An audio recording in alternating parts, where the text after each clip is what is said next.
सुस्वागतम. अमरिंद मंडळाच्या अमृत महोत्सवी वसंत व्याख्यानमालेचं आजचं आपलं तिसरं पुष्प गुंफण्यासाठी आपल्याकडे एबीपी माझाचे मुख्य संपादक श्रीयुत राजीव खांडेकर सर आलेले आहेत. त्यांचं मी स्वागत करते आणि आपणा सर्वांचं देखील स्वागत करते.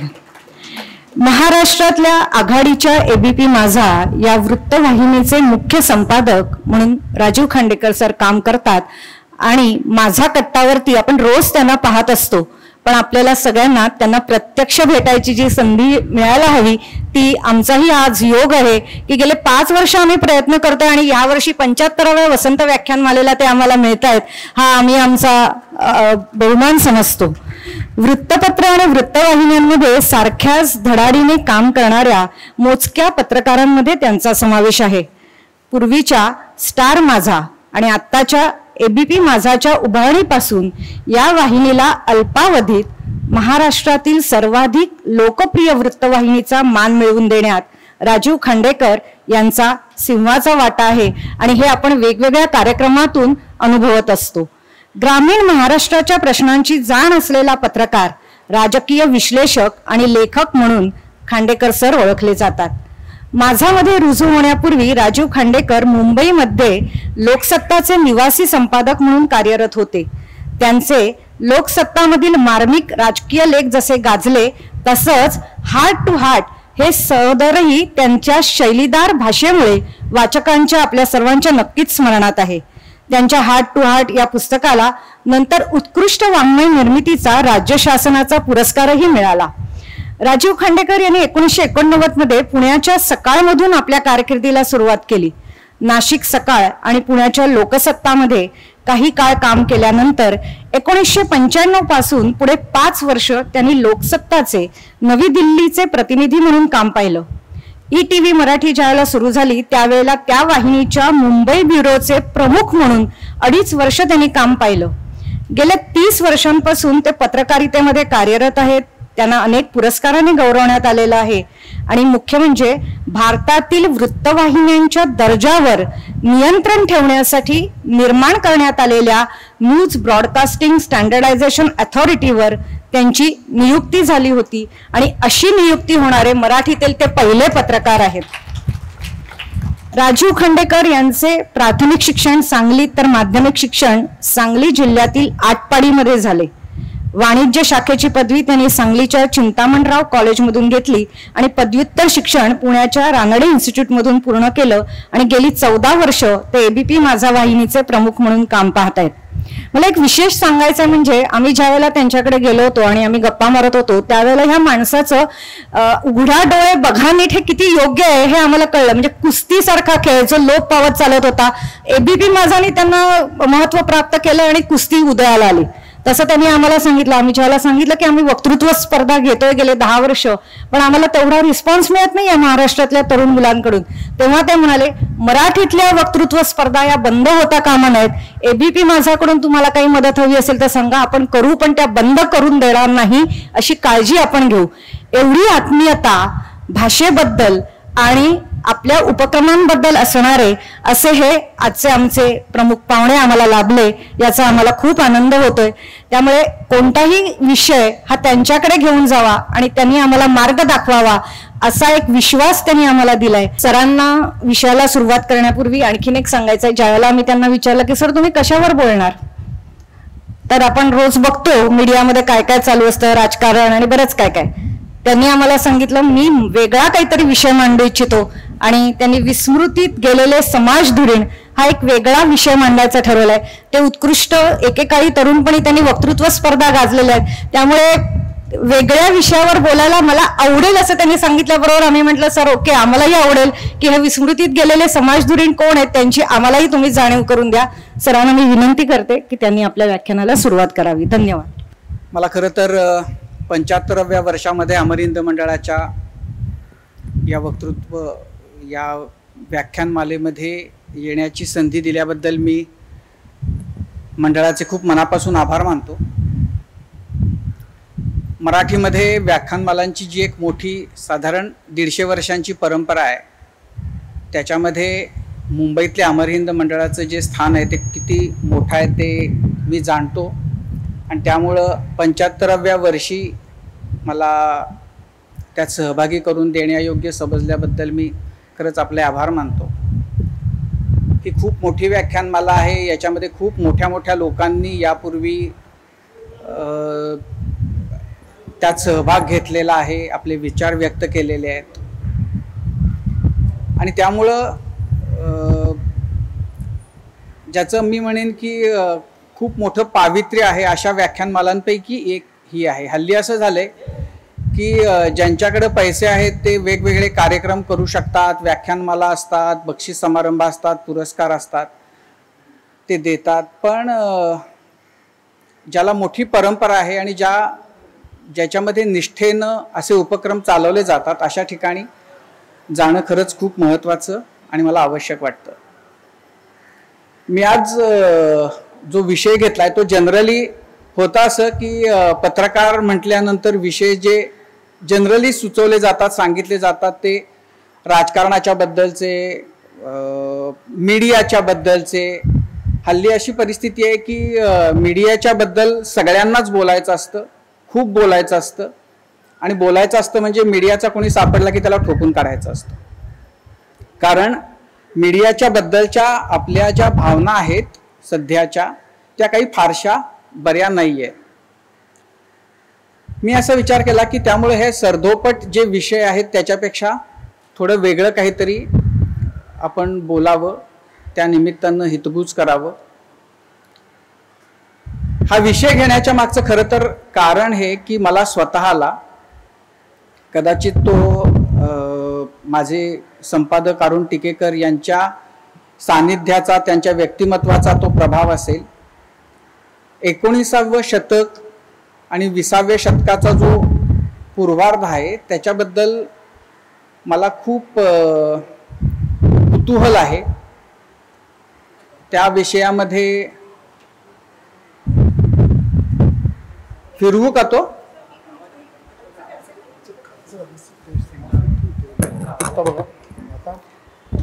आता ठीक आहे. तर 19व्या-20व्या शतकाच्या बद्दल जेव्हा आपण विचार करतो, 19व्या शतकाचा उत्तरार्ध आणि 20व्या शतकाचा पूर्वार्ध, तर मला तो कालखंड सगळा फार आकर्षक वाटतो वेगवेगळ्या कारणांमुळे. ज्या वेळेला आपण जर महाराष्ट्राच्या पुरताच विचार करायचा झाला तर आधुनिक महाराष्ट्राच्या पायाभरणीचा तो काळ होता आणि पेशवाई संपून एक 40-50 वर्ष झालेली होती. पेशवाईच्या अंतिम काळामध्ये जी एक अव्यवस्था होती, प्रत्येकच आघाडीवर, प्रत्येकच क्षेत्रामध्ये ती दूर होऊन वेगवेगळ्या क्षेत्रांमधल्या व्यवस्था एस्टॅब्लिश व्हायला सुरुवात झाली होती. पण तरीही अनेक प्रकारच्या प्रश्नांनी त्यावेळचा जो समाज होता त्यामध्ये एक प्रकारची कुंठितावस्था आलेली होती. आणि मग वेगवेगळ्या क्षेत्रांमध्ये पुढं काय करावं, कोणत्या दिशेनं जावं याच्याबद्दल अनेक जण आपापल्या परीनं काहीतरी वेगळा विचार करू पाहत होते, काहीतरी देऊ पाहत होते, काहीतरी सांगू पाहत होते. आणि त्या अनेकांच्या सहभागातून त्यांनी त्यावेळेला त्यातल्या अनेकांनी जे काही काम केलं त्याची फळं काही जणांना त्यावेळेला प्रत्यक्ष पाहायला मिळाली. काही जणांच्या बाबतीमध्ये ती फळं लागायच्या आधीच ते काळाच्या, काही जणांना ती फळं बघता आली नाहीत, चाखता आली नाहीत. अनेक जण त्यांच्यापैकी पायाचे दगड झाले. जो आधुनिक महाराष्ट्र वेगवेगळ्या क्षेत्रामध्ये खूप काही करणारा, खूप करून दाखवणारा असा आहे, अशा महाराष्ट्राच्या वेगवेगळ्या क्षेत्रातल्या प्रगतीचे पायाचे दगड झाले. त्यातली काही वेगवेगळ्या क्षेत्रातली शिखरं कळसावर जे गेले ते आपण पाहतो, आपल्याला त्यांची ओळख आहे. पण असे जे पायाचे दगड झाले अशांच्या बद्दल मला फार आतूनच आपुलकी, आत्मीयता वाटते. आणि त्यामुळं मला असं वाटलं की या निमित्तानं अशा काही जणांच्या बद्दल आपण बोलावं, त्यांच्या कामाची खरं तर नव्या पिढीला, आपल्या समाजाला पुन्हा एकदा ओळख करून द्यावी. त्यांचं काम म्हणजे नाही चिरा नाही, पण ती अशी आज त्यांची अवस्था जरी असली तरी त्या काळामध्ये त्यांनी जे केलं काम ते खूप महत्त्वाचं होतं आणि त्याच्यावरच आज आपण जे काही आहोत ते आहोत हे पुन्हा एकदा आपण दृढ करावं. तर अशा हेतून खरं तर मी हा विषय घेतला. मला अपेक्षा आहे की तुम्ही मला सांगा की नंतर त्याच्याबद्दल तुम्हाला काय वाटतं ते. मी याच्यामध्ये 3 व्यक्तिमत्व घेतली. एक आहेत डॉक्टर विश्राम रामजी घोले, दुसरे आहेत अनंत हरी गद्रे, ज्यांना समतानंद म्हणून ओळखलं जातं, आणि तिसरे आहेत अंताजी दामोदर काळे. आता आपल्यापैकी या तिघांची नावं माहिती असणारे कदाचित समोर आपल्यापैकी कोणीतरी असतील, तिघांनाही न ओळखणारेही काही जण असतील. तिघांची कार्यक्षेत्र पूर्णपणानं एकमेकांपासून वेगळी आहेत. तिघांचा कालखंडही तसा एकसारखा नाही. तिघांमध्ये जर असेल तर साधर्म्य एक, किंवा जर त्यांचा आपण लसावी काढायचा म्हटलं तर तिघही रत्नागिरी जिल्ह्यामधले होते, साधारण 100 किलोमीटरच्या परिसरामधले होते. तिघांचंही कार्यक्षेत्र नंतर मुंबई झालं, मुंबई पुणे हे झालं, आणि या तिघांचाही वेगवेगळ्या टप्प्यावर टिळकांशी फार निकटचा संबंध आला. यातले वयानं त्या तिघांमधले जे किंवा श्रेष्ठ ज्येष्ठ म्हणता येतील ते डॉक्टर विश्राम रामजी घोले. आपल्यापैकी कदाचित काही जणांना पुण्यामध्ये शिवाजीनगरमध्ये घोले रोड आहे तो माहिती असेल. खरं तर हा विषय घेण्याच्या मागचं एक कारण हेही होतं की मला असं अनेकदा जाणवतं की रस्त्यांना, चौकांना वेगवेगळ्या लोकांची नावं असतात, पण ती व्यक्ती नेमकी कोण असं तिथं असलेल्या, आपण कुणालाही जर तिथल्या दुकानदारांना, तिथं राहणाऱ्या लोकांना जर विचारायला गेलो तर अपवादानं कोणाला तरी ते माहिती असतं. म्हणजे बाबू गेनू चौक आणि तो रस्ता इतका आहे प्रसिद्ध, पण कोण होता हा हे माहिती नसतं. तर हा घोले रोडवरनं जाताना एकदा मी सहज माझ्याच कलिगनं विचारलं की माहिती आहेत का घोले कोण होते, तर उत्तर नाही आलं. आणि मग असं लक्षात आलं की अरे या लोकांचं काम खरं तर इतकं मोठं होतं, त्यांची स्मृती जपण्याचा काही अंशी प्रयत्न केला गेला आहे, पण त्यांच्या कामाबद्दल परत परत बोललं न गेल्यामुळं ती आता माणसं विस्मृतीत गेलेली आहेत. तर हे शिवराम रामजी घोले जे आहेत त्यांचा जन्म 1833 मधला अंजनवेलचा. अंजनवेलच्या किल्लेदार जे होते संभाजी घोले, ते त्यांचे आजोबा. त्यांचे वडील जे होते गोपाळराव, ते फार पराक्रमी होते. संभाजीराव पराक्रमी होते. यांचे वडील रामजी घोले ते ब्रिटिश आर्मीमध्ये सुभेदार होते. आणि विश्राम घोले फार लहान असताना त्यांची आई वारली, मग ते मामाकडं वाढले. मग वडील लष्करामध्ये असल्यामुळं वेगवेगळ्या भारताच्या भागांमध्ये शिकले, मुंबईत आले आणि मुंबईतून त्यांनी ग्रँड मेडिकलमधनं नंतर डॉक्टर झाले. पुण्याला गेले. नंतर त्यांची आधीची कारकीर्द फार उत्तम कारकीर्द होती. 1857च्या बंडामध्ये ब्रिटिश आर्मीच्या बरोबर ते होते आणि त्यावेळच्या सगळ्या अपुऱ्या वैद्यकीय ज्या सुविधा होत्या त्याच्या सकट त्यांनी खूप काम केलं होतं. काही वेळेला फार निकराचे प्रसंग त्यांच्यावर आले होते. एक प्रसंग तर शुश्रूषा करत असताना गोळीबार झाला आणि दोन्ही बाजूचे 2 डॉक्टर त्यांच्या बरोबरचे गोरे ते मारले गेले. हे नशिबानं बचावले. तर हे जेव्हा यशस्वी शल्य विशारद अशी ओळख मिळवून वयाच्या 50च्या सुमाराला पुण्याला गेले आणि त्यांचा ज्योतिबा फुलेंशी फार निकटचा संबंध आला. जन्मानं गवळी कुटुंबातले होते. बहुजनांच्या शिक्षणाच्या बद्दलची खूप आस आणि आच मनामध्ये होती. एकीकडं ती आच होती, दुसरीकडं ब्रिटिशांच्या बरोबर वावरल्यामुळं मनामध्ये कुठला न्यूनगंडही नव्हता. आणि मग ते ज्योतिबांच्या बरोबर तिथं त्यांनी काम करायला सुरुवात केली. आणि त्यांचा प्रभाव म्हणजे त्यांनी गेल्याच एक त्यावेळेला ज्ञानप्रकाश पुण्याचं प्रसिद्ध दैनिक वृत्तपत्र होतं म्हणू आपण, त्याच्यामध्ये त्यांनी लेख लिहिला. आणि त्या लेखामुळं, अतिशय उत्तम इंग्रजीतल्या त्यांच्या त्या लेखामुळं पुण्यामधल्या सगळ्याच प्रतिष्ठितांमध्ये त्यांच्याबद्दलचं कुतूहल जागं झालं. तसं ते पुण्यात आले म्हटल्यानंतरच ते झालं होतं, कारण ते गव्हर्नरचे सुद्धा ऑनररी सर्जन होते.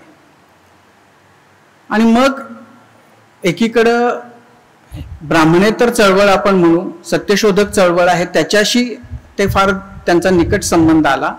आणि त्याच वेळेला रानडे, कृष्णशास्त्री चिपळूणकर, विष्णूशास्त्री चिपळूणकर या मंडळींशी सुद्धा, सार्वजनिक काका यांच्याशी पण त्यांचा खूप जवळचा संबंध आला.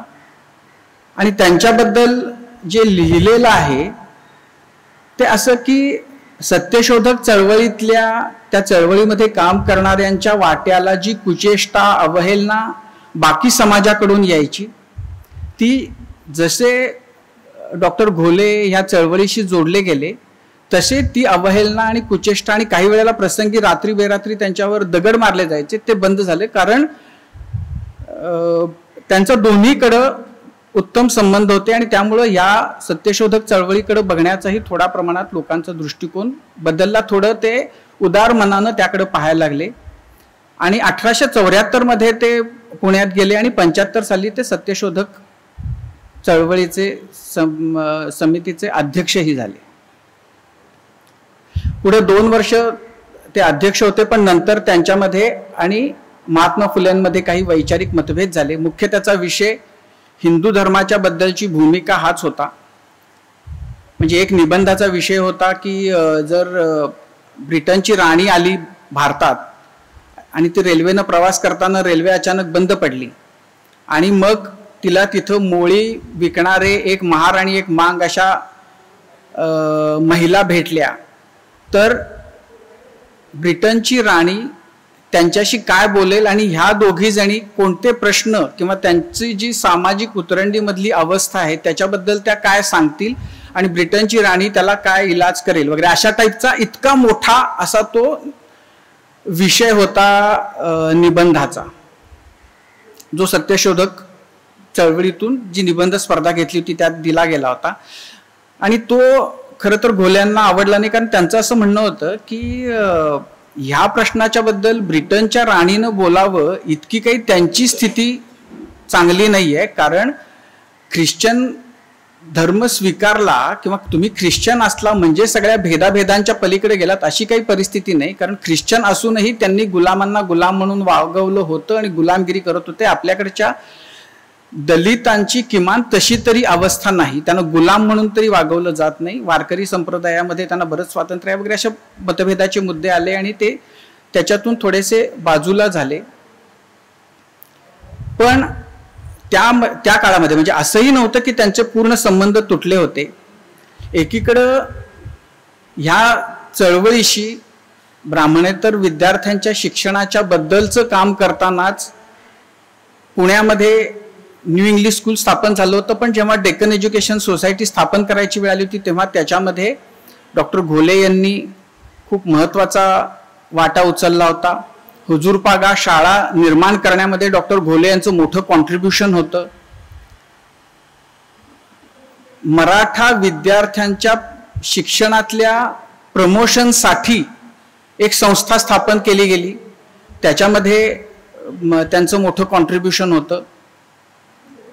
आणि ते एकीकडं शिक्षणाच्या बाबतीमध्ये हे सगळं काम करत असताना दुसरीकडं शेती या विषयामध्ये महत्त्वाचं योगदान देत होते. शेतकरी मासिक त्यांनी सुरू केलं होतं. शेतकरी सभा नावाची एक संस्था त्यांनी सुरू केली होती.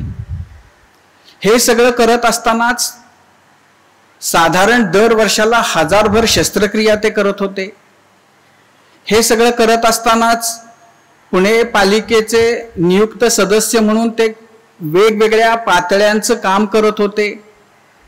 लकडी पुलाच्या इथली स्मशानभूमी त्यांनी उभी केली.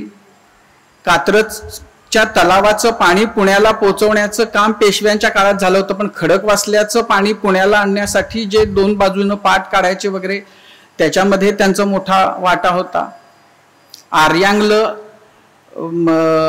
वैद्यकीय पाठशाला म्हणून त्यांनी सुरू केली, ज्याच्यामध्ये आयुर्वेद आणि आधुनिक वैद्यक यांचा मिलाफ करून वैद्यकीय शिक्षण द्यायला पाहिजे, कारण वैद्यकीय शिक्षणाची नितांत गरज आहे आणि त्या पद्धतीचं शिक्षण आपल्याकडे फार कमी संख्येनं मिळतं. अशा विचारानं त्यांनी ते सुरू केलं होतं. खूप वेगवेगळ्या पातळ्यांचं काम, वेगवेगळ्या क्षेत्रामधलं काम ते करत होते. त्यांच्या शस्त्रक्रियाही सुरू होत्या. याच काळामध्ये ज्योतिबा फुलेंचा आजार, महादेव गोविंद रानडेंचा आजार, विष्णुशास्त्री चिपळूणकर, कृष्णशास्त्री चिपळूणकर. आता विष्णुशास्त्री आणि कृष्णशास्त्री ह्या दोघांशीही त्यांचे फार निकटचे संबंध होते. कृष्णशास्त्री साधारण त्यांच्या बरोबरीचे, विष्णुशास्त्री वयाने निम्म्याहून कमी वयाचे. दोघांच्याही अंतकाळी ते त्यांच्यापाशी होते. ज्योतिबा फुलेंच्या अंतकाळी ते बरोबर होते. कृष्णशास्त्री खरं तर वडील, पण ते थोडे जास्त सुधारणावादी होते. त्यामुळं जेव्हा त्यांची अखेरची घटका आली तर तेव्हा त्यांनी असं सांगितलं की मला बाकी काय देवावर आणि कुणावर, माझा रामकृष्ण कुणावरच विश्वास नाही. डॉक्टर घोले आहेत तेच माझे देव आहेत आणि ते जे सांगतील ते घ्यायला मी तयार आहे. ते देतील ते देवाचा प्रसाद म्हणून मी घेईन. याच्या उलट त्यांचा विष्णुशास्त्री फार लहान वयामध्ये गेले, पण ते विचारांनी तितकेसे आधुनिक नव्हते. त्यामुळे ह्यांची विद्या जी आहे ती आंग्ल विद्या आहे वैद्यकची, म्हणून ह्यांच्याकडचं मी म्हणजे औषधाचा एक थेंबही घेणार नाही अशी भूमिका घेऊन विष्णुशास्त्रींनी, जरी यांच्याशी खूप जिव्हाळ्याचे संबंध होते तरी त्यांच्याकडचं औषध नाकारलं आणि ते गेले. तर अशा या सगळ्यांच्या आजारपणाच्या काळामध्ये एकीकडे ते होतेच, पण पुण्याच्या सर्वांगीण विकासासाठी, पुण्यामध्ये उद्योग जगत वाढलं पाहिजे, औद्योगिक पुण्याची वाढ व्हायला पाहिजे म्हणून आपल्या मुलांना औद्योगिक शिक्षण देण्याची उद्योगशाळा त्यांनी सुरू केली. जी उद्योगशाळेचं नंतर एक म्युझियम झालं. आजही ते महात्मा फुले म्युझियम म्हणून ओळखलं जातं. त्या उद्योगशाळेचंच नंतर त्याच्यात रूपांतर झालं. तर असं शेती, उद्योग, बाकी म्हणजे पाणी, सांडपाण्याची व्यवस्था, सांडपाण्याच्या पुण्याच्या सांडपाण्याच्या व्यवस्थेमध्ये त्यांनी जे प्लॅन करून दिले, जे त्यांचं योगदान आहे ते खूप मोठं मानलं गेलं. तर असं वेगवेगळ्या पातळ्यांवर पुण्याच्या सर्वांगीण विकासासाठी त्यांचं खूप मोठं कॉन्ट्रीब्युशन राहिलं. पण मला सगळ्यात त्यांचं जे महत्वाचं एक योगदान वाटतं ते अशा काळामध्ये ते पुण्यामध्ये होते जेव्हा मुलींनी शाळांमध्ये जाणं, मुलींनी शिकणं हे धर्माशी विपरीत काहीतरी आहे असं मानलं जात होतं. खरं तर तशा मुलींच्या शाळा सुरू झालेल्या होत्या, पण तरीही त्याच्याकडे बघण्याचा दृष्टिकोन जो होता समाजाचा तो फारसा बरा नव्हता. पण डॉक्टर विश्रामरामजी घोले हे आधुनिक विचारांचे असल्यामुळं त्यांनी आपल्या पत्नीला शिकवलंच, इंग्रजी शिकवलं, उर्दू शिकवलं, पण मुलींनाही अर्थातच शाळेमध्ये घातलं होतं. आणि त्यांची जी मुलगी होती जिचं नाव काशीबाई, ती शाळेत जात होती. कुटुंबातल्या अनेकांना हे काशीबाईचं किंवा मुलीचं शाळेत जाणं मान्य नव्हतं आणि त्यामुळं ते अनेकदा त्याला विरोध करून पाहत होते. पण जेव्हा असं लक्षात आलं की काशीबाईची शाळा काही सुटत नाहीये, तेव्हा काशीबाईला लाडू खायला दिला कुणीतरी एका नातेवाईकानं, ज्याच्यामध्ये काचेचा भुगा घातलेला होता. आणि तो काचेचा भुगा असलेला लाडू, ती 9 वर्षाची मुलगी होती आणि तिनं तो खाल्ला आणि पोटात रक्तस्राव होऊन ती गेली. आणि ही खरं तर परंपरावाद्यांनी मुलींच्या शिक्षणामध्ये घातलेली हा खूप मोठा एक अडथळा होता, अडसर होता. आणि अशा वेळेला म्हणजे की जेव्हा एकच मुलगी होती ती, अशा वेळेला कुठलाही बाप तो किती का आधुनिक असेना पण तो खचूनच गेला असता. पण त्यानंतर वर्षभरानंतर डॉक्टर घोले यांना दुसरी मुलगी झाली जिचं नाव गंगूबाई. त्यांनी नेटानं तिला शिकवलं आणि एक प्रकारे कुटुंबातले समाजातले जे स्त्री शिक्षणाच्या बद्दल फार टोकाचा विरोध करणारी जी मंडळी होती त्यांना फार काही न बोलता चपराक दिली की असं काही करायचा प्रयत्न तुम्ही केला तरी त्यानं मी बधणार नाही आणि मुलींचं शिक्षण सुरूच राहील. हुजूरपागा वगैरे त्याच्यामध्ये त्यांचा सहभाग होताच. तर अशा प्रकारे त्यांनी स्त्री शिक्षणाच्या बद्दलच फक्त नाही तर एकूण पुण्याच्या सर्वांगीण विकासासाठी खूप मोठं योगदान दिलं. दुर्दैवानं त्यांच्या त्या वेगवेगळ्या क्षेत्रातल्या योगदानाच्या बद्दल फारसं सहसा बोललं जात नाही.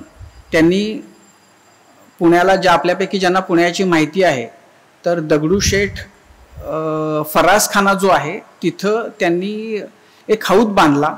त्यावेळेला पाण्याचं जे पाणी वाटप आणि पाण्याच्या बद्दलची जी स्थिती होती त्यामध्ये गोरगरिबांना पाणी भरण्यासाठी हौद निर्माण करणं आवश्यक असायचं.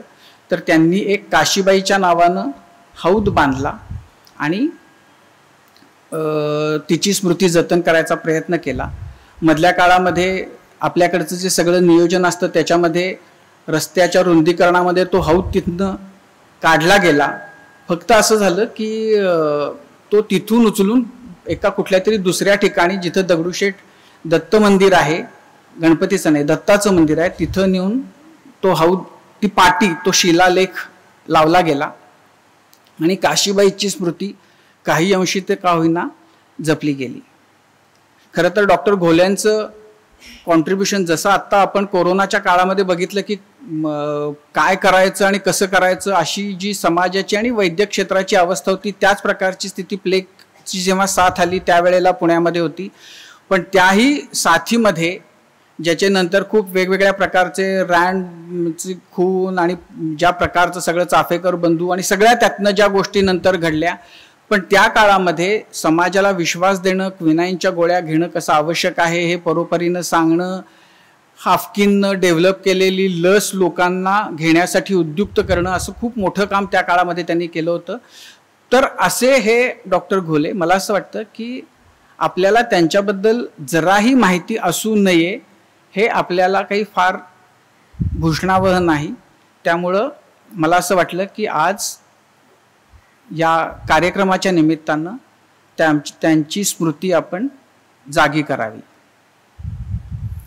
डॉक्टर घोले 1900 मध्ये गेले. त्याच्या आधी हे जे अंताजी दामोदर काळे हे जे गृहस्थ आहेत त्यांचं काम सुरू झालेलं होतं. अंताजी काळे कोण होते? अंताजी काळे हे अत्यंत दरिद्री माणूस होता. त्यांचं गाव रत्नागिरी जवळचंच चेव नावाचं गाव. वडील फार लहान म्हणजे हे 1.5 वर्षांचे असतानाच गेले. इकडं गुजरातमध्ये उंबरगाव आणि खत्तलवाड अशा नावाची जी गावं आहेत त्या भागामध्ये त्यांचं बालपण गेलं कारण वडील नोकरीला तिथं होते आणि ते लवकर गेल्यानंतर मग ते ज्यांच्याकडे नोकरीला होते त्या कुटुंबानं त्यांना सांगितलं की नाही, आईला सांगितलं यांच्या की तुम्ही इथंच राहा, या मुलाचं शिक्षण वगैरे बघा, आम्ही याला सांभाळू आम्ही. पण हा मुलगा भयंकर वांड, खोडकर, तापसी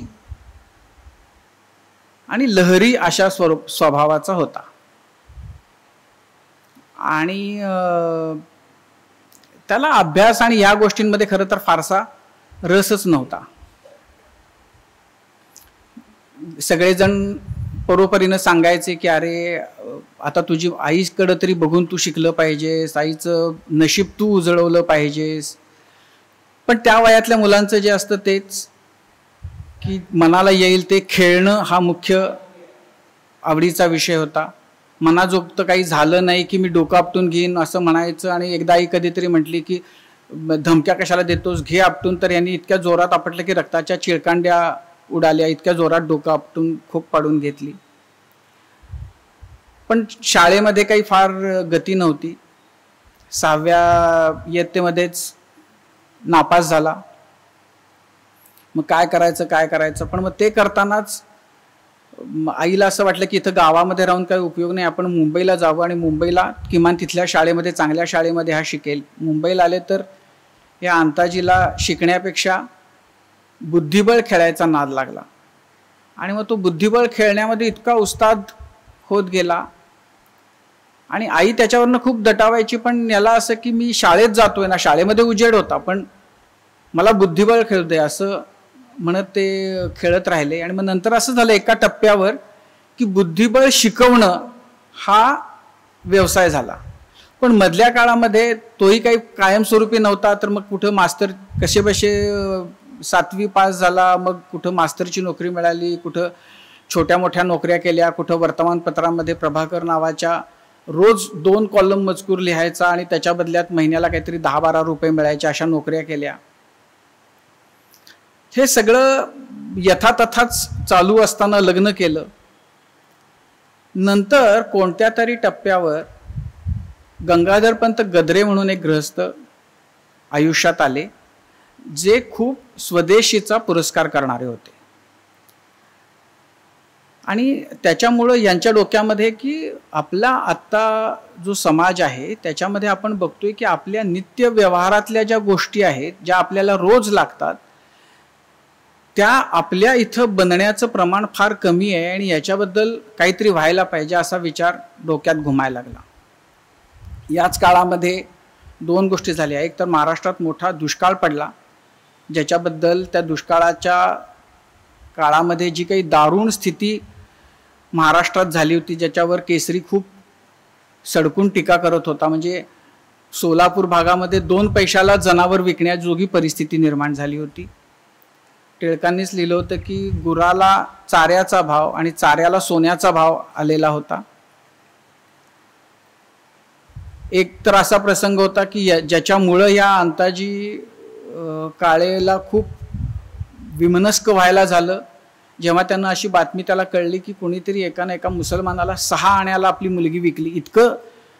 इतकी अवस्था भयंकर झाली होती. एकीकडे ही स्थिती आणि त्याच्या पाठोपाठ मुंबईमध्ये मोठे दंगे झाले हिंदू मुसलमान. तर ह्या सगळ्यामध्ये मग तो पळून आपल्या गावी जाऊन राहिला, पण स्वदेशीचं डोक्यातलं खूळ काही जाईना आणि असं वाटायला लागलं की आपण ह्याच्यासाठी काहीतरी केलं पाहिजे. पण करणार कसं, कारण हा मुलखाचा दरिद्री माणूस. तर त्या गद्र्यांशी बोलताना असं कळलं होतं की 1855 मध्ये तारादीप बॅनर्जी नावाच्या एका बंगाली तरुणानं एक पुस्तिका किंवा एक विचार मांडला होता की आपण उद्योग करण्यासाठी लोकांकडून निधी गोळा करावा आणि त्याच्यातून एकतर उद्योग नवे निर्माण होतील, नवी उद्योजकता आपल्याकडे वाढीला लागेल, तरुणांच्या हाताला काम मिळेल. तर ते नेमकं काय आहे जाणून त्यांनी ते वाचलं, त्याला ते आवडलं आणि मग नंतर त्यांनी एकूणच आपल्या आत्ताच्या सद्यकालीन जी स्थिती आहे त्याच्याबद्दलचं की ज्या परिस्थितीमध्ये महाराष्ट्रामध्ये औद्योगिक फ्रंटवर फार वाईट अवस्था होती, इथली कारागिरी जवळपास संपलेली होती, उद्योगधंदे बंद पडले होते, सगळ्या विदेशी मालानी बाजारपेठा काबीज केलेल्या होत्या आणि मग आपण याच्या बाबतीत काहीतरी केलं पाहिजे. आणि ते खूळ इतकं डोक्यात भिनलं की त्याच्यातून ते पुस्तिका एक लिहिली. पण असं लक्षात आलं की नुसतं पुस्तक लिहून जोपर्यंत त्याला कोणा थोरा मोठ्यांचा सपोर्ट मिळत नाही तोपर्यंत या विचाराला आणि या पुस्तकाला काय किंमत आहे. मग काय करायचं तर मग असं लक्षात आलं की लखनौला त्यावेळेला राष्ट्रीय परिषद म्हणजे काँग्रेसचे सगळे राष्ट्रभरातले नेते लखनौला एक त्यांची मीटिंग आहे, तर आपण तिथं जावं आणि तिथं या विषयाच्या बद्दल बोलावं. हे गेले तिथं आणि तिथं मग टिळकांना भेटले टिळकांनी सांगितलं की जर तू हिंदी किंवा इंग्रजीमध्ये बोलू शकणार असशील तर इथंच तुला मी संधी देतो. यांची दोन्ही बाबतीमध्ये बोंब होती. हिंदी येत नाही, इंग्रजी येत नाही. मग टिळकांनी सांगितलं मग असं आहे की तू साताऱ्याला प्रांतिक परिषद आहे तिथं ये आणि मग तिथं आपण बघू. मग नंतर हे असं लगेच जायच्या ऐवजी मग म्हणजे चला आपण झाशीला जाऊ, महूला जाऊ, ग्वाल्हेरला जाऊ आणि ही पुस्तिका विकून लोकांमध्ये उद्योजकतेचा विचार त्यांच्या मनामध्ये बिंबवण्याचा प्रयत्न करू. त्यांनी तो लोक उपकार केल्यासारखे ते पुस्तिका घ्यायचे, पण त्यांना काही साधत नव्हतं. साताऱ्याला आले. साताऱ्याला त्या प्रांतिक परिषदेमध्ये यांना 5 मिनिटं बोलायची संधी मिळाली. तेव्हा यांनी असं सांगितलं की देशाची लोकसंख्या आत्ता 29 कोटी आहे. त्याच्यातले साधारण 12 कोटी लोक दरिद्री आहेत असं आपण गृहीत धरलं तर 15 कोटी लोक उरतात. ह्या 15 कोटी लोकांनी जर 1 पैसा दिला प्रत्येकी तर आपले 15 लाख रुपये जमतात. ह्या 15 लाख रुपयामधून आपण खूप इथं कारखाने सुरू करू शकू छोट्या प्रमाणामध्ये आणि आपल्या गरजेच्या ज्या गोष्टी आहेत त्या आपण त्याच्यातून निर्माण करू. खरं तर असाच विचार वासुदेव बळवंत फडक्यांच्याही काळामध्ये एकदा झालेला होता आणि एतद्देशीय व्यापार संस्था एक त्यांनी स्थापन केली होती आणि 2 गोष्टी बनवायच्या असं त्यांनी ठरवलं होतं. एक होतं कापड आणि दुसरा होता साबण. त्यांनी जो साबण बनवला पण त्याची किंमत बाजारामध्ये मिळणारा जो साबण होता तो 1 पैशाला होता. यांनी सांगितलं की आम्हाला याच्यातून फार मोठं काम करायचंय आणि त्यामुळं आमच्या साबणाची किंमत 1 पैसा आहे पण तुम्ही 2 पैशाला विकत घ्या. तर असला धंदा कोण करणार. त्यामुळे यांचा धंदा पहिल्याच वर्षात बुडाला होता आणि त्यामुळे त्याच्यानंतर कोणी या मार्गाला गेलं नव्हतं. यांनी सांगितलं की नाही आपण या प्रकारे साधारण 15 लाख रुपये गोळा करू शकतो आणि मग ते गोळा केल्यानंतर मग त्यांची पुढची पण सगळी त्यांनी आखणी केलेली होती की मग 1500 जण प्रत्येकी 15,000 जण 15 रुपये पगारावर नेमायचे, इतके जण 100 रुपये पगारावर नेमायचे, इतके जण या पगारावर नेमायचे. असं करत त्यांनी एक व्यवस्था निर्माण केली होती आणि जो सगळं चालवणारा CEO जो आहे त्याला 1500 रुपये पगार द्यायचा. तर टिळकांपासून सगळ्यांनी त्यांची यथेच्छ टिंगल केली आणि मग ते 1500 रुपयाचा CEO आता यांनाच करू वगैरे असं. तर ह्यांना भयंकर त्याचा राग आला आणि यांनी म्हणजे त्यावेळचं टिळकांचं जे स्थान होतं महाराष्ट्रामधलं ते इतकं मोठं होतं. तर यांनी तिथंच की जर हेच असेल तुम्हाला बोलायचं तर मग केसरी काढलात कशाला. केसरीचा उपयोग काय. तुम्हाला जर चांगली कल्पना सुचवून जर तुम्हाला त्याच्याबद्दल बोलता येणार नसेल आणि त्याचा सपोर्ट करता येणार नसेल तर तो चाटायचा आहे काय. या साधारण शब्दामध्ये त्यांनी तिथं टिळकांची निर्भर्त्सना केली आणि सगळेजण अवाक झाले. पण टिळकांचा मोठेपणा असा की टिळकांनी त्यांना नंतर बोलवून घेतलं आणि सांगितलं की हा असला फाजीलपणा करायची गरज नव्हती, इतक्या 4 चौघामध्ये या बोलायची या पद्धतीनं. पण जे काही तुम्ही करू पाहताय तर आपण त्याच्याबद्दल विचार करूया आणि मी आहे तुमच्या पाठीशी पण तुम्ही सुरू करा.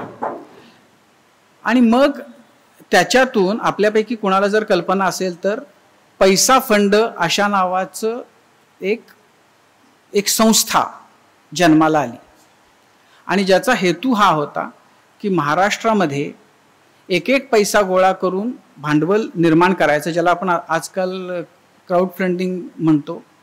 तो त्या काळामध्ये विचार आलेला होता आणि त्याच्यातून आपण इथली उद्योजकता वाढवूया.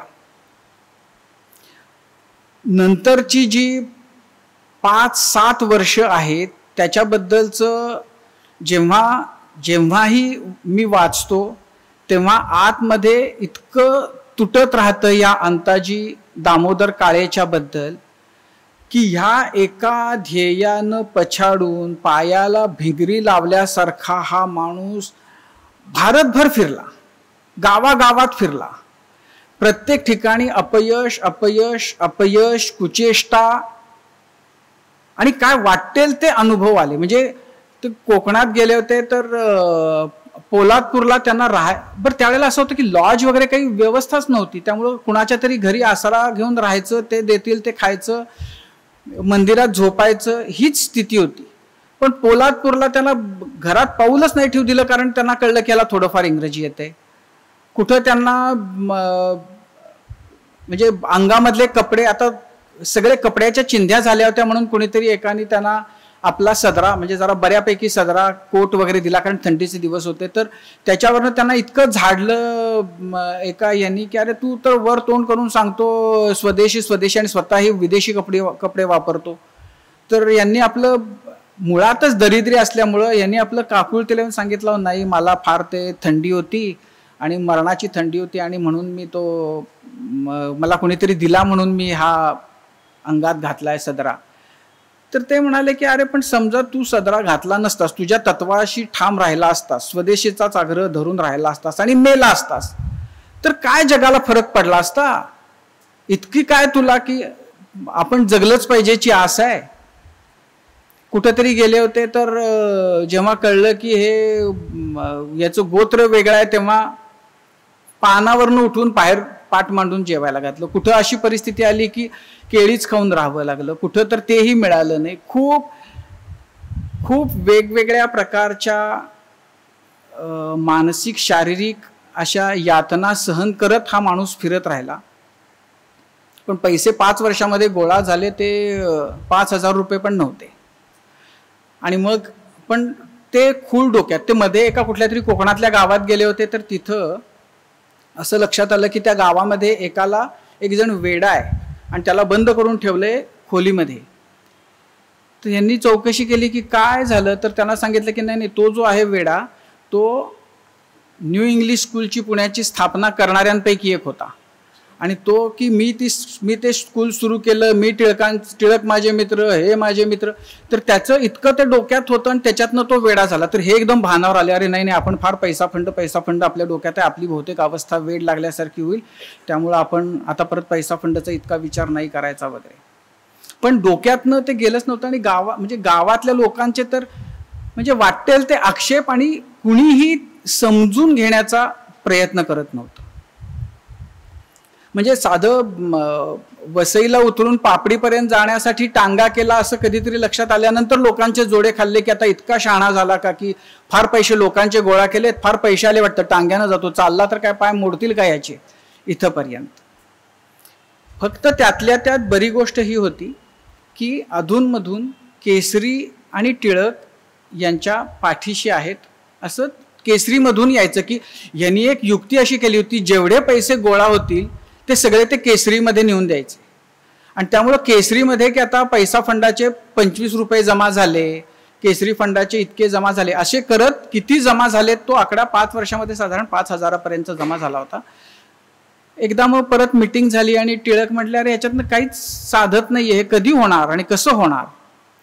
तर ते म्हटले की अरे पण हे बोलायला म्हणजे दरिद्री असलं तरी फाटकच तोंड होतं. त्यामुळे हे म्हटलं की असं थोडंच होईल की तुम्ही याच्यामध्ये ऍक्टिव्हली यायला पाहिजेत ना, मोठी लोक याच्या पाठीशी आहेत असं जर समाजाच्या लक्षात आलं तर यातनं काहीतरी बरं होईल.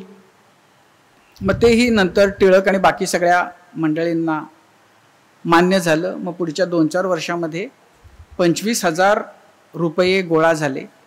आणि मग आता प्रत्यक्ष काहीतरी यत्न करायचं, काय करायचं. तर मग एक जण ईश्वरदास वार्ष्णे नावाचे यांचे मित्र होते, ज्यांनी काचेचा कारखाना काढलेला होता. त्यासाठी ते जपानला गेले होते, जपानमध्ये शिकून आले होते आणि इथं आले, बरोबर तिकडचे कारागीर घेऊन आले. पण ते काही चाललं नाही आणि ते डब्यात गेलं सगळं प्रकरण. त्यामुळे त्यांनी यांना सांगितलं की काच ही फार महत्त्वाची आहे, काच फार उपयोगी आहे, आपल्या इथं काचेचं उत्पादन करणं फार आवश्यक आहे. आणि मग ते काय करायचं त्याच्यासाठी, तर मग जपानला जाऊन तिथनं त्यातले तंत्रज्ञ आणले पाहिजेत आणि आपण ते शिकवलं पाहिजे, कारागिरी तिकडचे आणले पाहिजेत. पण ते खर्चामध्ये कसं होईल, तर मग साधारण 15,000 रुपये एवढी इन्व्हेस्टमेंट करून आपण हा कारखाना करू शकतो. मग कुठं करायचा, मग मुंबई, पुणे, अहमदाबाद 25 ठिकाणी जागा शोधल्या आणि मग त्याच्यातून तळेगाव ही जागा अशी आहे की जिथं आपण हा उद्योग उभा करू शकतो असं वाटलं. आणि मग तळेगावला पैसा फंडातून काचेचा कारखाना उभा राहिला, जो त्या प्रकारचा आपल्याकडचा पहिलाच कारखाना होता. त्यांनी हेतू हा होता की याच्यातून तरुणांना शिकून त्यांना परत उद्योग अभिमुख करायचं, तर त्यांच्याचकडं तिथं शिकलेला मुलगा एक प्रभाकर नावाचा, ज्याचं आडनाव ओगले होतं, तो तिथं शिकला आणि मग त्यानं स्वतःचा नंतर एक काचेचा कारखाना सुरू केला साताऱ्याच्या जवळ. पैसा फंडाचा काच कारखाना तर त्याचा खूप नावलौकिक नंतर झालाच, पण ह्या प्रभाकरच्याही कारखान्याचा खूप लौकिक झाला, नंतर वाढला, जो ओगलेवाडीचा काच कारखाना. आणि पैसा फंडाचा हा जो कारखाना तो आत्तापर्यंत सुरू राहिला, ज्याच्यामधून अगदी विक्सच्या बाटल्यांपासून ते रेल्वेच्या सिग्नलच्या ज्या काचा असतात तिथंपर्यंत असंख्य प्रकारच्या काचांची निर्मिती झाली.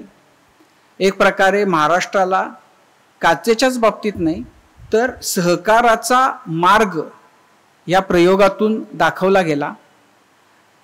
आणि त्याची जी काही फळं आहेत, सहकाराची चांगली वाईट जी काही आहेत, ती फळं आज आपण सगळी बघतोय, पण त्याची बीजं कुठंतरी या पैसा फंडाच्या प्रयोगामध्ये होती. तर असे हे पैसा फंडवाले अंताजी काळे, ज्यांचं आज आपल्याला फारसा परिचय नसतो, पण त्यांनी जी त्यावेळेला बीज पेरलं त्याचे फायदे औद्योगिक क्षेत्रामध्ये आपल्याला वेगवेगळ्या टप्प्यांवर वेगवेगळ्या पातळ्यांवर बघायला मिळत आहेत. किर्लोस्कर वाडीचा कारखाना ह्या सगळ्याच्या नंतर लक्ष्मणरावांनी सुरू केला. त्याच्या आधीचा कारखाना हा, ज्याच्यामुळं महाराष्ट्रामध्ये मराठी लोकांमध्ये औद्योगिकतेचं एक बीज पेरलं गेलं असं मला वाटतं. आणि मला असं वाटतं की यांच्याही बद्दल आपण आपल्या मनामध्ये कुठंतरी असा एक माणूस होताची भावना मनामध्ये तेवत ठेवली पाहिजे. तिसरी जी व्यक्ती ज्याच्याबद्दल मला असं वाटतं की मी सांगितलं पाहिजे ते अनंत हरी गद्रे, ज्यांचा जन्म देवरुखला झाला 1890 मध्ये. वडिलांचं छोटा गावामध्ये दुकान होतं, जे नंतर खूप मोठं होत गेलं, पण हे शाळकरी वयातच शिकायला म्हणून पुण्याला गेले. अत्यंत उद्योगी खेळकर अशा स्वभावाचं हे व्यक्तिमत्व होतं. शाळा पुण्यामध्ये शिक्षण झालं, कॉलेजला फर्ग्युसनला गेले, पण फर्ग्युसनमध्ये लास्ट इयरला असताना TB झाल्याचं लक्षात आलं. आणि मग आता त्यावेळेला TBच्या बद्दल आत्ताच्यासारखी हे नव्हती, त्यामुळं जगतो की मरतो अशा अवस्थेमध्ये मग नातेवाईकाकडे कुठल्या तरी जे वैद्य होते त्यांच्याकडे गेले. त्या वैद्यांनी गाईच्या दुधावर 1 महिना फक्त ठेवून कुठली कुठली औषधं देऊन त्यांना बरं केलं, आयुष्य वाचलं. पण परत आले तर शिक्षणातली रुची पूर्णपणानं संपून गेली होती. मग काय करायचं, कारण खरं तर घरी मोठा उद्योग होता, दुकान खूप मोठं झालेलं होतं, धाकटी भावंड तो व्यवसाय उत्तमरित्या सांभाळत होते. देवरुखच्या पंचक्रोशीमधलं सगळ्यात मोठं किराणा मालाचं म्हणजे एक प्रकारचं डिपार्टमेंटल स्टोअरच गद्र्यांचं तोपर्यंत निर्माण झालेलं होतं. पण त्याच्याकडं काही यांचा ओढा नव्हता. राम गणेश गडकरी, श्रीम माटे हे सगळे यांच्याबरोबरचे सहाध्यायी होते. आणि त्यामुळं पुण्यातच राहायचं आणि काहीतरी वेगळं करायचंच खूळ डोक्यामध्ये फार ठाम होतं. आणि मग काय करायचंच्या त्या सगळ्या अवस्थेमध्ये गाठ पडली अच्युतराव कोल्हटकरांची. अच्युतराव कोल्हटकर आपल्यापैकी अनेकांना त्यांच्याबद्दल माहिती असेल. संदेश नावाचं वर्तमानपत्र त्यांनी सुरू केलं होतं. आचार्य अत्रे अच्युतरावांना आपले गुरु मानत मुंबईतून हे वर्तमानपत्र प्रसिद्ध होत असे. बाकी केसरी वगैरे ही सगळी साप्ताहिक असताना संदेश हे दैनिक होतं. अच्युतराव हा फार उत्साही, म्हणजे अत्र्यांची मोठी आवृत्ती अशा स्वरूपाचं ते व्यक्तिमत्व होतं. अत्र्यांचे गुरुच म्हटल्यावर आपण अंदाज बांधू शकतो काय असतील ते. आणि त्यांनी जेव्हा हे भेटले, यांनी सांगितलं की मला ह्यांना हे पण भयंकर प्रेमात होते अच्युतरावांच्या. तर अच्युतरावांनी सांगितलं नाही ठीक आहे, तू आमच्यासाठी काम कर, पुण्यामध्येच राहा. आणि त्यांची अपॉइंटमेंट जी केली गेली ती लोकमान्य टिळकांचे वार्ताहर, म्हणजे यांचा बीट लोकमान्य टिळक. आणि त्यामुळं टिळक जे काही बोलतात ते रोज संदेशला पाठवायचं. हा यांच्या कामाचा भाग झाला. आणि मग यांना टिळकांचा जो सहवास मिळाला, त्यांनी टिळकांच्या बरोबर ते जिथं जिथं टिळक गेले तिथं तिथं गद्रेबुवा गेले. गद्रेबुवांची लिहिण्याची शैली फार रंजक होती. हल्ली आपल्याकडच्या वर्तमानपत्रांमधून बातम्यांमध्ये ते बंद झाले, पण पूर्वी हाशा टाळ्या वगैरे असे जे चौकटीत यायचं त्याची सुरुवात या गद्रेबुवांनी केली. आणि ते इतकं समरसून वृत्तांत लिहायचे टिळकांच्या भाषणांचे की टिळकांचं नंतर म्हणजे टिळकांनाही आपले भाषणं वर्तमानपत्रामध्ये वाचण्याचा एक प्रकारे चस्का लागला. त्यामुळे टिळकांचा असा आग्रह होता की माझ्या टेबलवर सगळ्यात वर संदेश असला पाहिजे. तो संदेश मुंबईतून यायचा, पण टिळकांना तो सगळ्यात वर असावा लागायचा. आणि मग त्याच्यामध्ये फक्त हाशा टाळ्याच नाही तर स्तब्धता वगैरे असे पण की दुःखावेग वगैरे असे पण, म्हणजे जेव्हा ते फार भावाकुल होऊन काहीतरी बोलत तेव्हा तेही त्याच्यामध्ये. त्यामुळे वाचणाऱ्याला आपण प्रत्यक्ष त्या सभागारामध्ये आहोत असा भाव, असा भास निर्माण करण्या इतकी यांच्या लेखणीची जादू होती. आणि टिळक यांच्यावर बेहद्द प्रसन्न होते. पण नंतर भानगड अशी झाली की कोल्हटकर हे स्वतः टिळकवादीच होते, पण टिळकांचे विचार आणि टिळक या दोघांमध्ये त्यांच्या मते अंतर पडायला लागलं. आणि त्यामुळं टिळकांवर प्रेम करतो पण टिळकांच्या विचारांचा मला विरोध करायचा आहे असं म्हणत त्यांनी टिळकांच्यावर टीकाही प्रसंगी करायला सुरुवात केली. मधल्या काळामध्ये एक प्रसंग असा घडला की टिळकांना कोर्टाची केस लढण्यासाठी लंडनला जावं लागलं. त्यांचा पासपोर्ट त्यांना जाऊ दिलं नाही, इथं बोटीमध्ये बसूच दिलं नाही. मग त्यांना श्रीलंकेत जावं लागलं, तिथं त्यांचा पासपोर्ट जप्त केला गेला. मग कसे तरी काहीतरी करून ते लंडनला गेले. पण लंडनला गेल्यानंतर तिथं ते केस हारले, तिथं जाऊनही केस हारले. आणि मग त्याच्यामुळं खूप मोठं आर्थिक फटका त्यांना बसला. तर नरसोपंत केळकरांनी अशी त्याच्याबद्दल एक योजना आखली की हे जे नुकसान झालेलं आहे टिळकांचं ते भरून काढण्यासाठी आपण फंड गोळा करूया. एक मागचा पैसा फंडाचा अनुभव असल्यामुळं फंड पैसा समाजातनं गोळा करण्याचं त्याच्याबद्दलचा हुरूप वाढलेला होता. आणि मग ते फंड गोळा करताना त्याच्यामध्ये अच्युतराव कोल्हटकरांनी आपलंही घोडं त्याच्यात दामटवलं. आणि त्यांनीही असा फंड जमा करण्यासाठी टिळकांच्यासाठी म्हणून फंड गोळा करण्यासाठीचं आवाहन ते करत राहिले. हेतू हा होता आणि त्यांचा असा दावा होता की मेसेज नावाचं एक वर्तमानपत्र इंग्रजी त्यांना मुंबईतून काढायचं होतं. आणि हा जो फंड गोळा होईल त्यातले काही पैसे हे इंग्रजी दैनिक काढण्यासाठी आपल्याला केळकर आणि टिळकांचे जी बाकीची समर्थक मंडळी आहेत ते देतील. ते फंड सगळा तो त्यांच्याचकडे गोळा झालेला असल्यामुळं त्यांनी तो स्वतःकडेच ठेवून घेतला. आणि त्याच्याबद्दल जेव्हा ही गोष्ट तिकडे केळकर आणि बाकी मंडळींच्या लक्षात आली तेव्हा त्यांनी त्याच्याबद्दल त्यांना की तो ज्या कारणासाठी फंड गोळा झालाय ते मेसेज काही नाही, तुम्ही टिळकांना मदत म्हणून हा फंड गोळा झालाय तर त्यासाठी तो फंड आम्हाला द्या असा आग्रह सुरू केला. आणि जेव्हा कोल्हटकरांनी तो नाकारला तेव्हा केसरीमधून त्यांच्यावर जोरदार हल्ला चढवला गेला. आणि त्याच्यातून कोल्हटकर आणि टिळक यांचं बिनसलं. आणि मग नंतर ते इतकं विकोपाला गेलं की म्हणजे एकमेकांच्या विरोधातच ते दोघंही उभे राहिले. आणि त्याच्यामध्ये यांचं ते संदेश त्यांचं वर्तमानपत्रही बंद झालं आणि सगळेच तेही रस्त्यावर आले कोल्हटकर, त्यामुळं हेही रस्त्यावर आले. पण यांना तोपर्यंत पत्रकारितेचा जरा चस्का लागलेला होता. आणि त्यामुळं यांना की काय विकतं काय लिहिलं की खपतं याचा अंदाज आलेला होता. आणि मग त्यातून यांनी एक साप्ताहिक सुरू केलं मौज नावाचं. हे जे मौज आहे आपलं त्याचे मूळ संस्थापक हे गद्रेबुवा. आणि गद्र्यांना लोकांना काय आवडतं हे इतकं अचूक कळलेलं होतं की त्याच्यामध्ये त्यांनी भरपूर करमणुकीच्या, त्यावेळेला नाटकं यायची तर नाटकांच्या बद्दलचे भरपूर वृत्तांत दिले जात, नट मंडळींचं काय चाललंय त्याचं गॉसिपिंग दिलं जाय.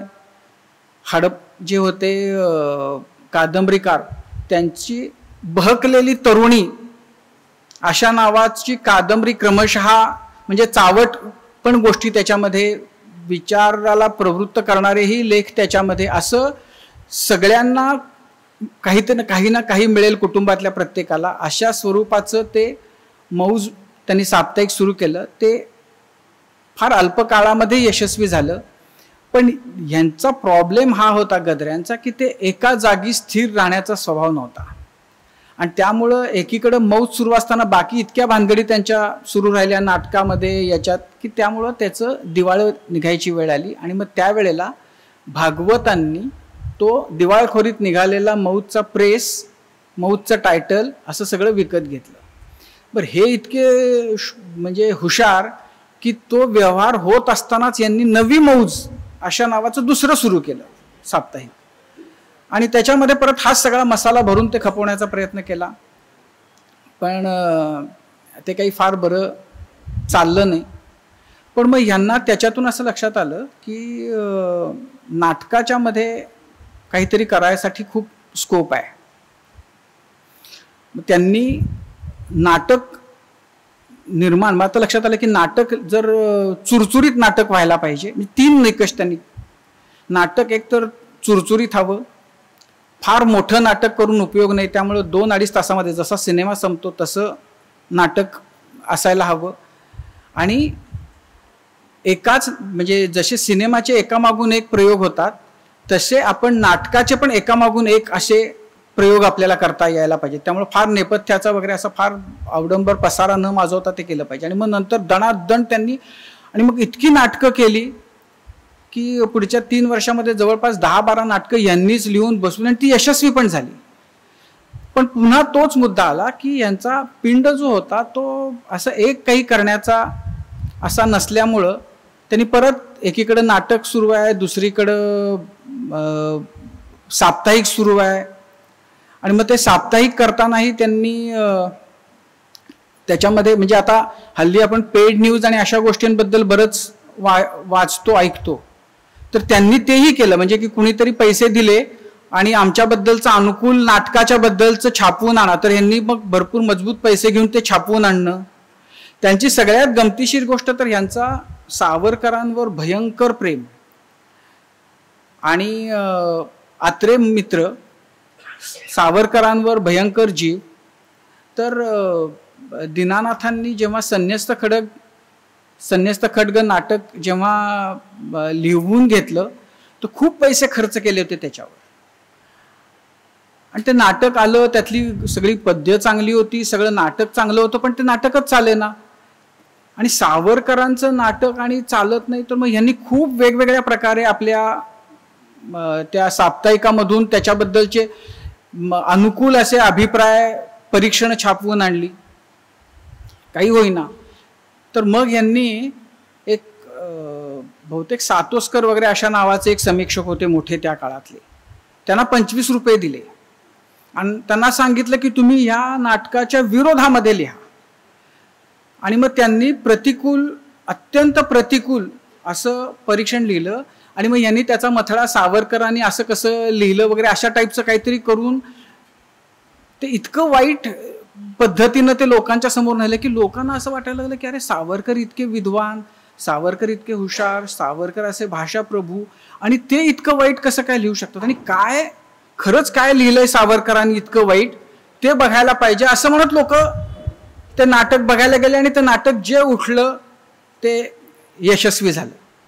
तर असे प्रयोग, असे हातखंडे करण्यामध्ये हे भयंकर वाकबगार होते. मग त्याच्यातूनच ते सोहराब मोदींच्या खूप जवळ गेले. मग नंतर यांनी प्रसिद्धीची जी तंत्र, मार्केटिंगची जी तंत्र आज आपण बघतो त्यातली अनेक तंत्र त्या काळामध्ये ह्या गद्रेबुवांनी प्रत्यक्षात त्या म्हणजे अवलंबिली असं मी म्हणेन.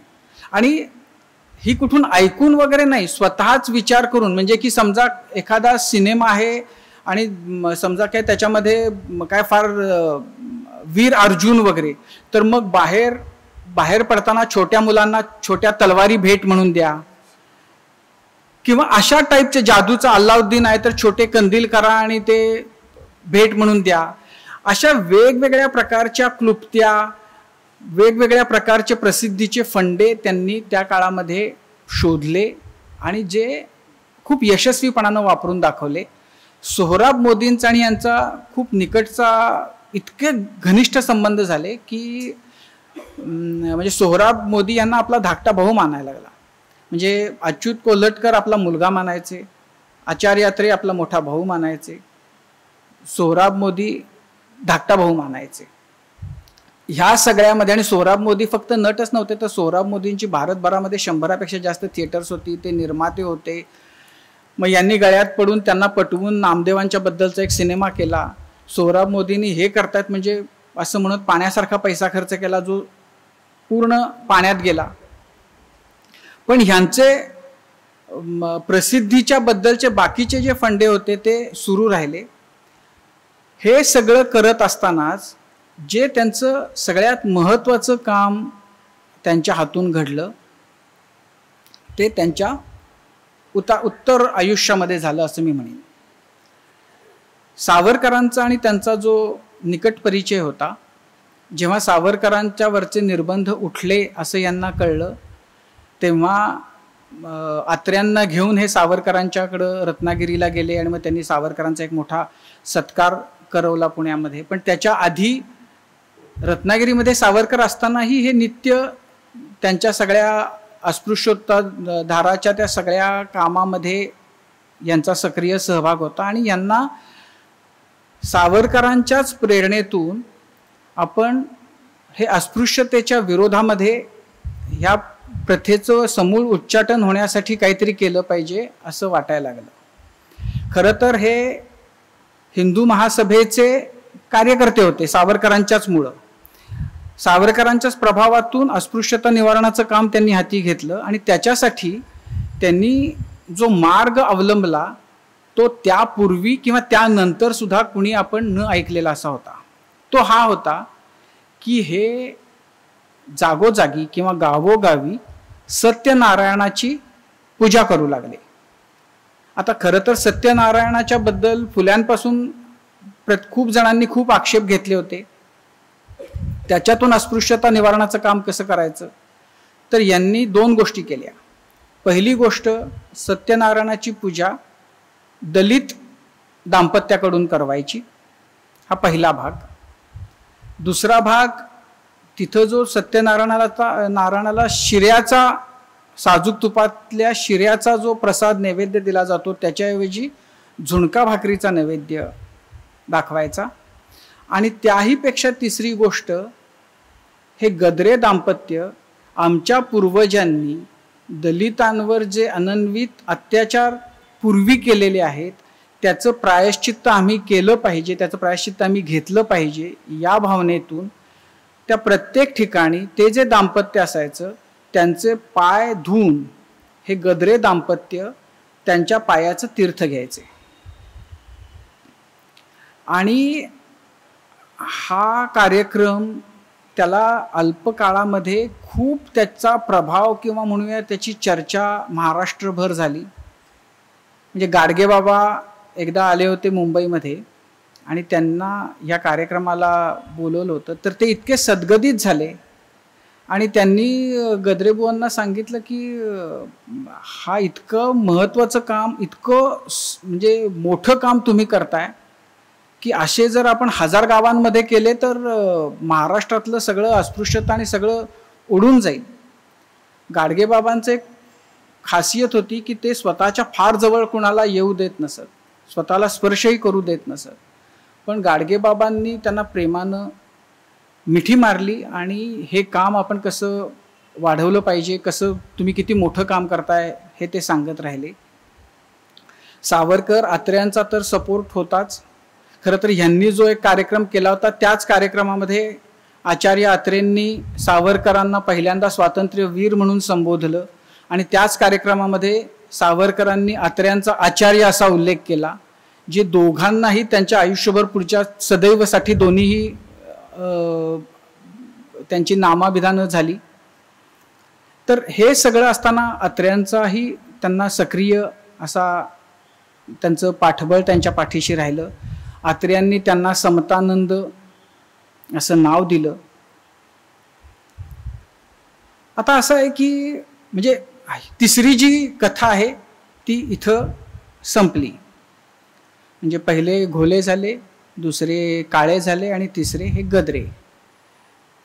आणि मला मग यांच्याबद्दल जेव्हा आपण विचार करतो की म्हणजे गदऱ्यांचंही काम, आज त्यांचा गिरगावामध्ये एक समतानंद अनंत हरी गदरे चौक अशा नावाचा एक छोटेखानी फलक आहे तिथं लागलेला. ज्या कामानं महाराष्ट्र सगळा ढवळून निघाला होता त्या कामाच्या बद्दल पुढच्या 50 वर्षामध्ये त्याची आपल्याला मुंबईत राहूनही गंध वार्ता नाही अशी आजची परिस्थिती आहे. पण मला त्याच्याही पलीकडचं जे वाटतं की खरं तर ही सगळी माणसं, आणि ही तीनच नाहीत, अशी असंख्य व्यक्तिमत्व आहेत ज्यांनी आपल्या आयुष्याचं एक प्रकारे एक एक काम घेऊन त्याच्यासाठी सगळं उधळून लावलं. आज दुर्दैवानं अशी परिस्थिती आहे की अशी माणसंच आपल्याला पाहायला मिळत नाही आहेत. म्हणजे अतुल पेठे दिग्दर्शक नाटकवाला, तो या गदऱ्यांचा नातू, त्यांच्या मुलीचा मुलगा. तर एकदा अतुलशी बोलताना अतुल असं म्हणाला होता की म्हणजे यांचं असामान्य असं काहीतरी करण्याचं ह्या माणसांची जी स्वप्न होती, यांच्याकडे ताकद अगदीच तकलादू होती. प्रश्न इतका प्रचंड मोठा होता, तो यांना कळत होता, पण यांची स्वप्न एवढी मोठी होती की आपल्याकडं असलेल्या तकलादू ताकदीचा त्यांना विसर पडला आणि असलेल्या ताकदीनिशी ते त्या स्वप्नांचा पाठपुरावा करत राहिले. आज मला जे दिसतं दुर्दैवानं ते सगळंच आपलं इतकं व्यवहारवादी होऊन गेलेलं आहे की अशी स्वप्न पाहणारे, त्यासाठी सर्वस्व पणाला लावणारे, समाजाला काही वेळेला प्रसंगी वेडे वाटणारे पण एखाद्या कामासाठी वेडं होणारे असे लोक आजच्या सगळ्या व्यवहारी जगामधून नाहीसे होत आहेत. महाराष्ट्राला जर खरी काळजी करायची असेल तर मला असं वाटतं की हा जो अशा वेड्या माणसांचा दुष्काळ आपल्याकडे पडत चालला आहे त्याची काळजी आपण केली पाहिजे. जर अशी माणसं पुन्हा निर्माण होतील तर महाराष्ट्र आज ज्या दिशेनं चालला आहे त्या दिशेची त्याची वाटचाल थांबून नव्या ऊर्जित अवस्थेकडं तो जाईल याच्याबद्दल माझ्या मनामध्ये काहीही शंका नाही. तर तसं पुन्हा होवो अशी फक्त आपण प्रार्थना करूया. तशी प्रार्थना करतो आणि थांबतो. नमस्कार. धन्यवाद डॉक्टर. आजचं तिसरं पुष्प इथे संपलं असलं तरी तिन्ही पुष्पात आपण वेडे, दरिद्री, झपाटलेले आणि शेवटी स्वप्नाळू माणसं सुद्धा आपण पाहिली. डॉक्टर असेही म्हणाले की आजही या देशाला, या महाराष्ट्राला अशा वेड्या स्वप्नाळू माणसांची गरज आहे. त्यांचा जागर करण्याची गरज आहे, त्यांच्या विचारांचा जागर होण्याची गरज आहे. त्यांच्याकडे माध्यम आहे. ABP माझा 100 वर्षाची त्यांची वाटचाल, 75 वर्षाची आमची वाटचाल. आपण सगळेच वेडे आहोत. हे सगळे लोक इथे वेड्या आलो ती काहीतरी मोठं करू शकू हा आशावाद मला आहे. त्यांचे आभार मानतानाच घोले, गदरे, काळे या तिघांचा आढावा त्यांनी घेतला. ही माणसं खरंच वेडी होती का? खरंच झपाटलेली होती का? खरंच गूढ होती का? की स्वप्नाळू होती का? झपाटलेली होती का? या सगळ्याचा मागोवा घेताना माझे डोळे उघडे होते, मी बघत नीट होतो, पण माझे कानही टवकारलेले होते आणि ते कान यांचे शब्द झेलत होते. हे झेललेले शब्द तुमच्याही कानात शिरलेले आहेत.